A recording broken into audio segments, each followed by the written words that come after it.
మావి గన్ అని జగన్ అన్నాడు.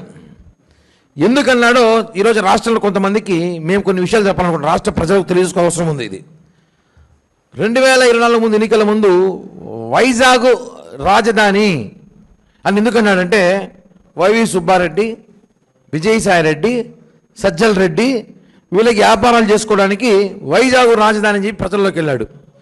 ప్రజలు ఎలా కొట్టారు, దేంతో కొట్టారు చూసాం.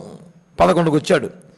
ఇప్పుడు మావి గన్ అని రాజధాని అంటున్నాడు. ఎవరి కోసం తెలుసా? అది మచిలీపట్నం నాని కోసం, విజయవాడ అవినాష్ కోసం, గుంటూరు అంబటి కోసం, లేదా విజయవాడలో జడా శ్రావణ్ కుమార్ కూడా ఉంటాడు కాబట్టి ఆయన కోసం కూడా కావచ్చు.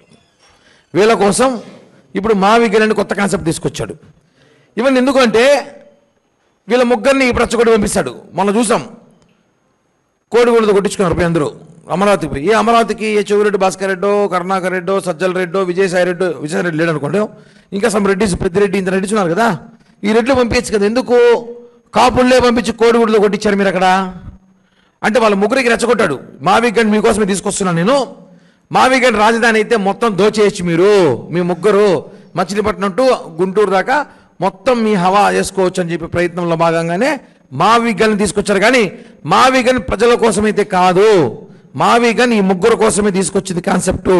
అందుకే అమరావతి కాదు మావి గన్ అని చెప్తున్నా. వాళ్ళ ముగ్గురిని రెచ్చగొట్టి రేపు మన లక్షల కోట్లు దోచేయించిన ఆలోచనతో వాళ్ళ ముగ్గురు మీద ఈ ఒక కాన్సెప్టు జగన్మోహన్ రెడ్డి కొత్తగా ప్రయోగించాడు. ఇది వాస్తవం, ఈ విషయం తెలుసుకోవాలి. అలాగే మీకు ఒక జస్ట్ ఆస్కింగ్ అని ప్రకాష్ రాజ్తో తెలుసుంటుంది. ఈ మధ్యకాలంలో ప్రకాష్ రాజ్ కూడా చాలా ఎక్కువ మా మీద దాడి చేస్తుంటాడు గతంలో నుంచి కూడా. ఆయన ఇప్పుడు రాష్ట్రంలో అన్ని పోలీస్ స్టేషన్ తిరుగుతున్నాడు. అప్పుడు ఒక వ్యక్తి ఉన్నాడు, ఆయన గురించి అతను అంత పెద్ద హీరోయిన్ కాదు, రావాలనేసి ఒక ప్రశ్న అని ఒక సోషల్ మీడియా పెట్టుకొని ఆయన జనసేన వాళ్ళనే ప్రశ్నిస్తాడు. ఇంకెవరు పవన్ కళ్యాణ్ గారిని మాత్రం ప్రశ్నిస్తాడు, ఇంకెవరు ప్రశ్నించడు. వాళ్ళు టిన్ బ్రదర్స్, రావణు శ్రావణ్ అడ్వకేటు, ఈయన రావణు. ఎలా ఉంటుందంటే ఇప్పుడు ఈయన పరిస్థితి ఎలా ఉందంటే ఆయన పవన్ కళ్యాణ్ గారిని, ఆయన కుటుంబాన్ని నోటుకొచ్చినట్టు మాట్లాడతారు. ఇప్పుడు మేము విమర్శలు చేస్తాం, ఒక లిమిటెడ్ చేస్తాం, మీరు మిమ్మల్ని చూసి నేర్చుకున్నాం కాబట్టి మేము చేస్తున్నాం. ఈ ప్రశ్న రావణ్ అనేవాడు ఒక్కసారిగా రాష్ట్రంలో హైలైట్ అయిపోవాలనుకున్నది ఇలా. ఎలా ఉందంటే వీళ్ళ డైలాగులు, మొన్నేమో కాపులు ప్రెస్ మీట్ పెట్టి రేపు మమ్మల్ని సీఎం చేస్తాడు 5 మందిలో ఒకరిని అడిగాడు. నిన్న వీళ్ళు దళిత క్రిస్టియన్లు ప్రెస్ మీట్ పెట్టి మీటింగ్ పెట్టి బహిరంగ సభ పెట్టి మమ్మల్ని డిప్యూటీ సీఎం చేస్తామని జగన్ అంటాడు. అంటే 2-3 దాంట్లో రావణు శ్రావణం ఇద్దరు డిప్యూటీ సీఎం అయ్యే అవకాశాలు చాలా ఉన్నాయి వాళ్ళకి.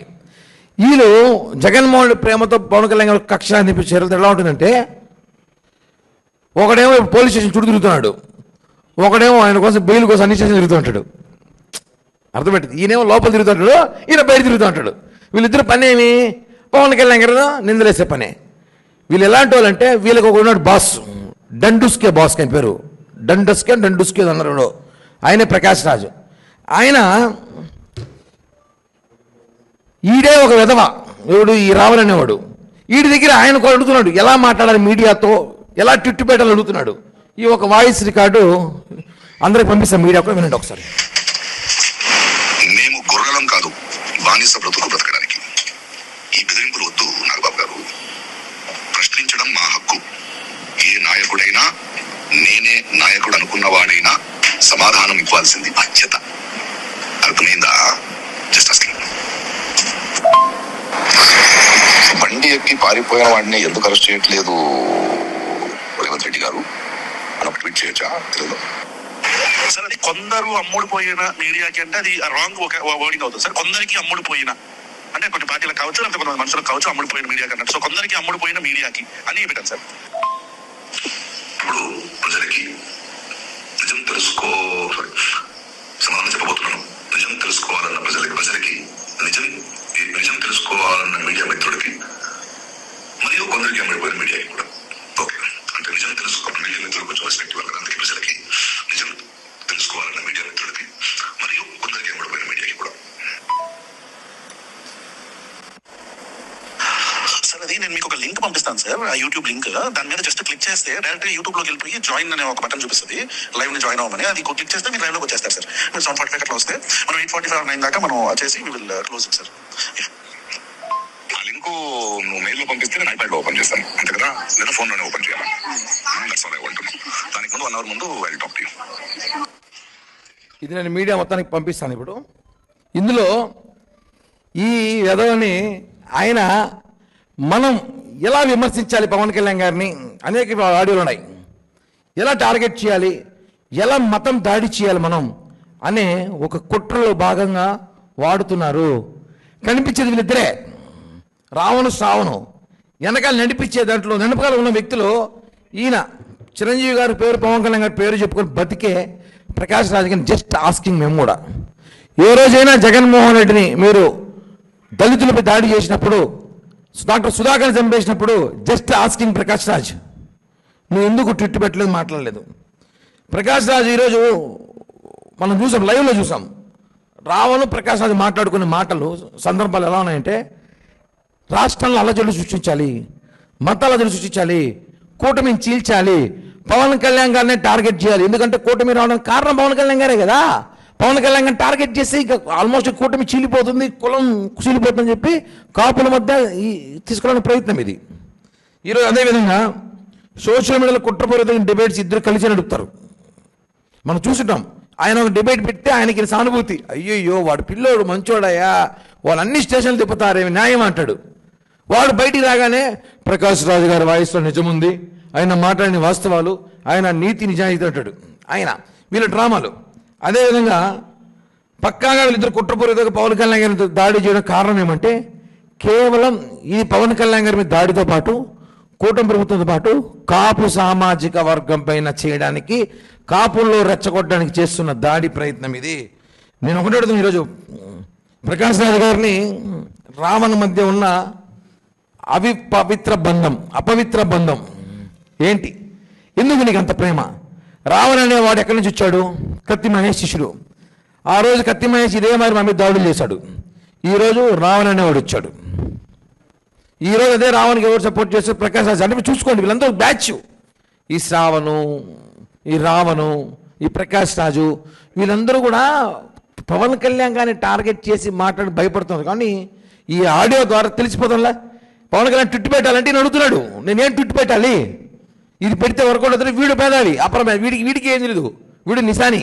వీడు చెప్తాడు, సార్ ఇలా పెట్టండి సార్ అంటే, ఓకే నువ్వు పంపించు రావని నేను చూసుకుంటానని. వీళ్ళిద్దరికి సలహాలు ఇస్తాడు. వీడు ఆయన, మీరు ఏమైనా లీగల్గా నేను చూసుకుంటా అంటాడు. ఆయన లాయర్ చదవలేదో తెలియదు, ఆయన అడ్వకేట్ సంగతి కూడా నాకు తెలియదు, పెద్దగా లాయర్ చదవలేదో నాకు తెలియదు ఆయన గురించి. ఎందుకంటే ఆయన కొన్ని కేసులు ఇచ్చున్నాయి మహానుభావుడికి తెలుసు ఆయనకు కూడా. కాబట్టి ఆ శ్రావణ్ అనే వ్యక్తి కూడా ఈరోజు ఆయన చంద్రబాబు నాయుడుతో కలిసి ఆ రోజు ఆయనకి సీట్ ఇవ్వలేదనో, ఆయన అడిగిన సీట్లు ఇవ్వలేదనో ఆయన ఈరోజు కూటమి మీద దాడి చేస్తున్నాడు. సరే, మీరు కూటమి మీద దాడి చేసిన పర్టికులర్ పవన్ కళ్యాణ్ గారు దాడి చేయడం ఏంటి? ఇంత దారుణం దొరికిపోయారు, అడ్డంగా దొరికిపోయారు. వాయిస్ రికార్డు అందరికీ పంపిస్తా, టోటల్ రేపు స్టేట్ మీడియాకి, ఇక్కడ మీడియా మొత్తానికి పంపిస్తా. ప్రకాష్ రాజ్ అండ్ వీళ్ళిద్దరు మాట్లాడుకునే, రావణ్ మాట్లాడుకునేది చూడండి. దీంట్లో ఏమర్థమవుతుంది? ఇది మొత్తం ప్రీ ప్లాన్డ్ స్కెచ్, ప్రీ ప్లాన్గా గొడవలు, ప్రీ ప్లాన్గా వీలే చేసుకున్నారు. ఇది మాత్రం వాస్తవం. దయచేసి ప్రజలు గమనించాలి. వైసీపీ సోషల్ మీడియా ఏదో రావాలని అరెస్ట్ చేస్తామంటే అతనేమి అంత ఉత్తమం కాదు. అతను మాట్లాడిన మాటలు మీరు ఒకసారి యూట్యూబ్ బ్యాక్ వెళ్ళి చూస్తే చాలా ఘోరమైన మాటలు మా అధినేతను మాట్లాడారు. కాబట్టి ఈరోజు అతని మీద ఏదో పోలీస్ స్టేషన్ కేసులు పెట్టారు. ఆ కేసులకు కూడా అతను ఏదో ఓవరాక్షన్ చేస్తున్నా నాకు అర్థం కావట్లేదు. అట్లా అయితే మేము చాలా కేసులు మేము కూడా బదిలీ ఇచ్చాం.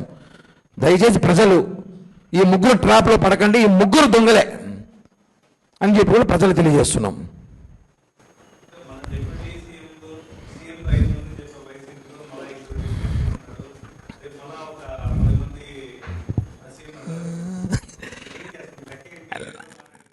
అన్న లెక్కే లేదు.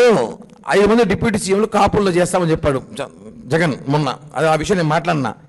మొన్న మీటింగ్ పెట్టి 2-3 మేము డిప్యూటీ సీఎం అవుతాం ఛాలెంజ్ చేశారు. వీళ్ళిద్దరూ ఓకే, జగన్మోహన్ రెడ్డి పరిస్థితి అర్థం కాలేడా? వీళ్ళేమో సీఎం అవుతా, డిప్యూటీ సీఎం అవుతా, పరిస్థితి ఏంది? ఇవన్నీ కూడా డ్రామా. ఇప్పుడు చూసారా, ఇప్పుడు చిన్న ఎగ్జాంపుల్, ఇప్పుడు 2 డిప్యూటీ సీఎంలు ఉన్నారు. ఎవరు? శ్రావణు, రావణు. ఇప్పుడు రావణ్ అనేవాడు ఆంధ్రప్రదేశ్లో పోలీస్ స్టేషన్లో అతని మీద చాలా కేసులు నమోదైనాయి. అతను లోపల ఉంటాడు, ఇతను బయట ఉంటాడు. ఇద్దరికి శిక్ష. మళ్ళా అతన్ని తీసుకెళ్ళడానికి ఇద్దరు కాంటాక్టు, ఇతను తీసుకెళ్ళడానికి అతని కాంటాక్టు. వీళ్ళిద్దరికి కాంటాక్ట్ ఎవరు? జగన్మోహన్ రెడ్డి. పూర్తి వైసీపీ సోషల్ మీడియా. పేరి నాని కూడా మాట్లాడుతూ, ఈరోజు పేరి నాని కూడా మాట్లాడుతూ రాష్ట్రంలో శాంతి భద్రతలు లేవంట. శాంతి భద్రతలు ఉన్నాయి కాబట్టి రాష్ట్రం ప్రశాంతంగా ఉంది. మీలాగా కుతంత్రాలు చేయట్లే మేము. కోడిగుడ్లు ఇచ్చి పంపించి కోడిగుడ్లు వేయించుకునే క్యారెక్టర్ కాదు మాది. కోడిగుడ్లు పంపించి మా పైన కోడిగుడ్లు ఏంటని చెప్పలా. అవి కూడా మనం విన్నాం ఆడియోలు కొన్ని పంపించి డబ్బులు చేయించాలని. ఇదే ప్రెస్ మీట్ ముఖ్య కారణం. ఈ ముగ్గురు వ్యక్తులు ఒకటే. ఈ ఆడియో లింక్స్ ఉన్నాయి, ఇంకా 2-3 లింక్స్ ఉన్నాయి, అన్నీ పంపుతాను. అన్ని ప్రజలు టెలికాస్ట్ చేయండి. పవన్ కళ్యాణ్ గారి మీద దాడి చేయడానికి వీళ్ళు ఎలాంటి వాక్యాలు మాట్లాడుతున్నారో వాయిస్ రికార్డ్ ద్వారా తెలుసుకోండి. దయచేసి ఎవరి మీద సింపతి చూపించే అవసరం అయితే లేదని చెప్పి కూడా తెలియజేస్తున్నా. 100% వాళ్ళిద్దరు అనకాలి ప్రకాష్ రావు లాంటి 2-3 ఉన్నారు. ఖచ్చితంగా వీళ్ళందరూ కూడా వైసీపీ ట్విన్ బ్రదర్స్. అందరూ ట్విన్ కాదు, బోత్ ఆల్ బ్రదర్స్. అందరూ కలిసి పవన్ కళ్యాణ్ గారిని టార్గెట్ చేస్తున్నారు. అంతే, పవన్ కళ్యాణ్ గారిని టార్గెట్ చేసి మాట్లాడుతున్నారు. ఈ రాష్ట్రంలో ఏదో చిన్న సమస్య జరిగినా కూడా దాన్ని పవన్ కళ్యాణ్ గారి బాధ్యులు అంటారు. ఏమి జరిగినా ఎక్కడ ఊడి వచ్చినా కూడా మాకే బాధ్యులు అంటారు. కాబట్టి ఆయన డిప్యూటీ సీఎం హోదాలో ఉన్నప్పుడు ఆయన చేయాల్సిన పరిధిని ఆయన చేస్తున్నాడు. దీని వెనకాల పోలీసు శాఖ కూడా, దయచేసి పోలీసు శాఖ కూడా ఈ ఆడియో రికార్డు అన్ని కూడా టేప్స్ అన్ని కూడా మీ దగ్గర వచ్చినట్టు ఉంటాయి. ఎంక్వైరీ చేయండి, విచారించండి, శిక్షలు వేయండి. ఎందుకంటే రాష్ట్రంలో ఇప్పటికే చాలా కన్ఫ్యూషన్ ఉన్నారు, అలజడి సృష్టిస్తున్నారు వైసీపీ నేతలు. గవర్నమెంట్ లేకపోయినా కూడా అది మేము చెప్పుకోలేక బాధపడుతున్నాం. గవర్నమెంట్ లేకపోయినా వాళ్ళు అలజడి సృష్టిస్తున్నారు. ఇది కరెక్ట్ కాదు.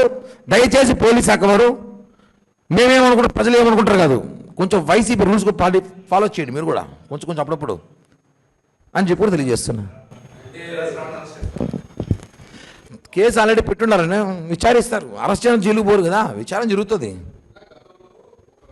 నాని కుటుంబం నాశనం అయిపోతుంది, దేవినేని అవినాష్ కుటుంబం నాశనం అయిపోతుంది, అంబటి రామ కుటుంబం నాశనం అయిపోతుంది. అవి చేసుకోకపోతే ప్రజలు నాశనం గారు.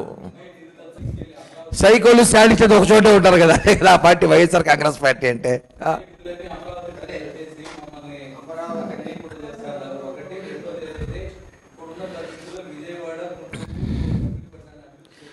అవునన్నా, ఈ మాట నువ్వు అధికారంలో ఎందుకు అనలేదు? 2018-19 గాజులు కాస్తున్నాడు జగను. 2016-17-18 గాజులు కాస్తున్నావా? లేదంటే నువ్వు వైజాగ్ ప్యాలెస్ కట్టుకొని వైజాగ్ ప్యాలెస్లో కూర్చొని నువ్వు ఇంకేమైనా చేసుకుంటున్నావా? నీకు అధికారం ఇచ్చారు, 151 సీట్లు ఇచ్చినప్పుడు నువ్వు ఏం చేస్తున్నావు? ఆ రోజు నువ్వు గాజులు కాస్తున్నావు. వైఎస్ జగన్ అడుగుతున్నా నేను. ఆ రోజు నువ్వు ఎందుకు రాజధాని ప్రకటించలేదు? దమ్ముంటే ఇప్పుడు నిజాలు పవర్ ఉంది కదా. మోడీ కూడా చెప్తుంటున్నారు, మోడీ గారి దగ్గర పేసి దండం పెట్టి చేసుకొని వస్తాను కదా, అడుగుండొచ్చు కదా. సార్ हमको बहुत बड़ा राजधानी है, 110 किलोमीटर है, हम बनाएंगे అంటే పర్మిషన్ తెచ్చుకోవచ్చు కదా. ఆ రోజు ఎందుకు చేయలేకపోయినావు?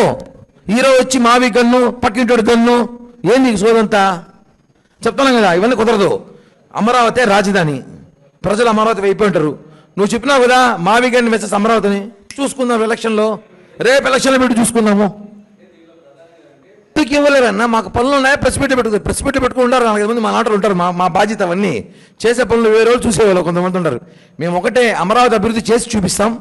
2029 ఎన్నికలు పోయే ముందు, 2024 ముందు అమరావతి బిఫోర్ మేము చూపించే ప్రజల్లోకి వెళ్తాం. ఇది మాత్రం వాస్తవం. అమరావతి 5 ఏళ్ల ముందు వినున్నా, అమరావతి అనేది 29కి ఒక స్ట్రక్చర్ మేము చూపించి ప్రజలకు నమ్మకం కలిగిస్తాం. అమరావతి డెవలప్ అవుతుంది, అమరావతి రాజధాని అని చెప్పి ప్రజలకు నమ్మకం కలిగిస్తాం.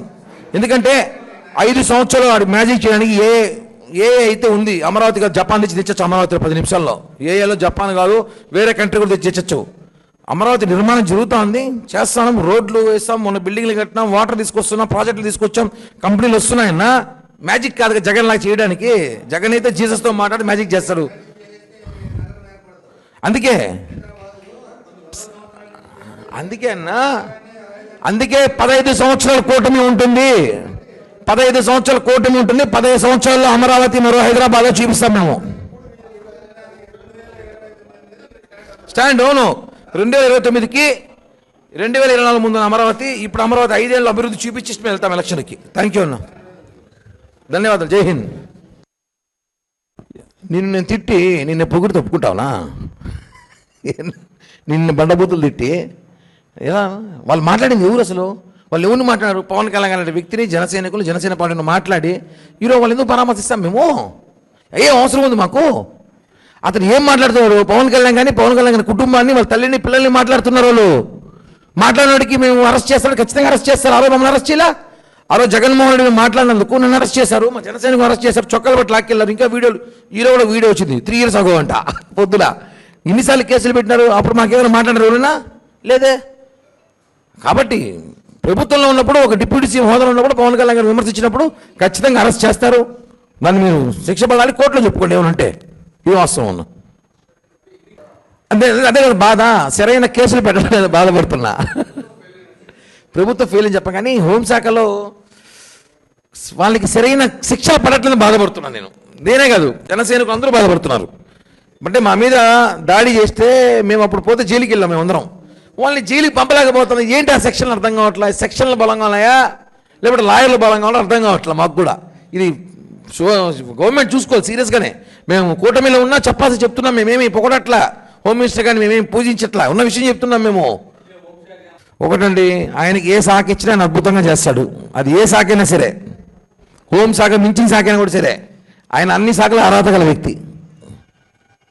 గారి గురించి మాట్లాడాలి కాబట్టి ఆయన మా మీద పెట్టే కాన్సన్ట్రేషన్ ఏదో నిజంగా ఆయన వృత్తిలో పెట్టుంటే, ఆయన అడ్వకేటు, నేను ఒక కేసు ఇచ్చిన ఆయన కూడా తెలుసు, నాదో కేసు ఉంది ఆయన దగ్గర.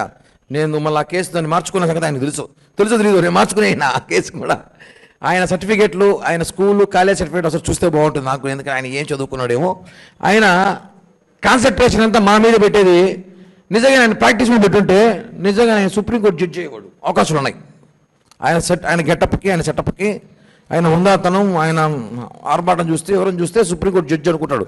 కానీ ఆయన వైసీపీకి పనిచేస్తున్న అడ్వకేట్ సంగతి తెలియదు చాలామందికి. నేను చెప్తున్నా కదా, ఆయన కూటమిలో ఆయన ఒక పార్టీ మాతో ఉన్నప్పుడు 2019లో మా పక్షాన మాట్లాడేటప్పుడు ఆయన కొన్ని సీట్లు అడిగాడు చంద్రబాబు నాయుడు గారిని. ఆ సీట్లు జనసేన కానీ ఎక్కువ సీట్లు అడిగాడేమో నా కోరిక అనుకుంటా. కాబట్టి కుదరదని చెప్పేసరికి ఆయన బయటకు వచ్చి మమ్మల్ని విమర్శ స్టార్ట్ చేశాడు. ఆయన టార్గెట్ పవన్ కళ్యాణ్ గారినే మాట్లాడుతున్నాడు. రాష్ట్రం అంతా చూస్తాను. నేను చెప్తున్నా శ్రవణ్ కుమార్ గారికి, శ్రవణ్ కుమార్ గారు the supreme of advocate, supreme of లానో మీకు చెప్తున్నా, మీరు కాన్సన్ట్రేషన్ కొంచెం ప్రాక్టీస్ మీద పెడితే కొన్ని మంచి కేసులు వస్తాయి. హైకోర్టు కాదు సుప్రీంకోర్టుకు పోయే అవకాశాలు ఉన్నాయి. ఎంతసేపు విజయవాడ చుట్టూ తిరుక్కుంటారు మీరు కూడా. నా సలహా, నేను మీకు బాగా తెలుసు కదా, మనంతా కలిసి మా కేసు మీరేగా చూశారు అని చెప్పి కూడా తెలియజేస్తున్నా.